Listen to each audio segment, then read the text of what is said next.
Welcome to Ask and Learn. We have a 100 kg crate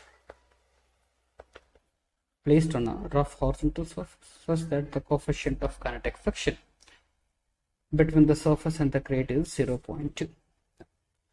Two forces are acting on the crate as shown in the figure. The force F1 is of 400 newtons and it acts at an angle θ1 of 30 degrees. The force F2 is of 500 newtons and it acts at an angle of 45 degrees. The crate slide on the surface. We have to find out the distance covered by the crate along this direction, the distance covered by the time the speed becomes 8 meters per second. For this we need to draw the free body diagram. The other forces acting on the crate are the weight mg in the vertical downward direction, a normal force in upward direction, and if the crate is moving to the left with uniform acceleration e, then the kinetic friction force mu k times the normal force to the rightward direction. For this problem, let's define coordinate axis. Assume upward as y-axis and to the left as x-axis. For the crate is not moving along y direction. We can write net force along y direction is 0. From this, the normal force minus F1 sine theta 1 plus F2 sine theta 2 minus the weight mg equals 0. Hence, the normal forces mg plus F1 sine theta 1 minus F2 sine theta 2.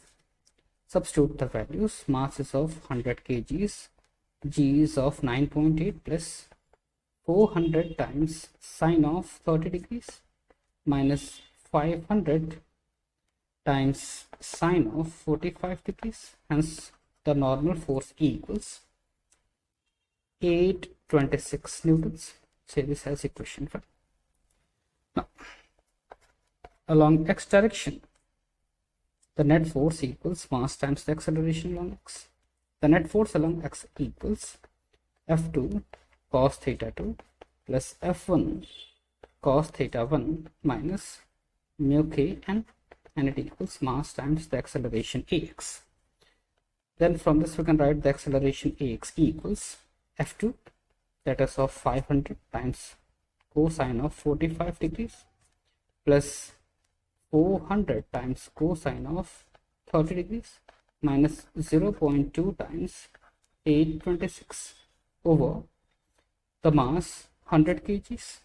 Hence, the acceleration equals 5.35 meters per second square. Along x we can write the final speed along x square minus the initial speed along x square is 2 times the acceleration along x times the displacement along x. The initial speed is 0, we can neglect this term, and from this we can write the displacement delta x is the final speed along x square over 2 times the acceleration ax, that is 8 meters per second square over 2 times 5.35 meters per second square. Hence, the displacement along the floor for the crate equals 6 meters.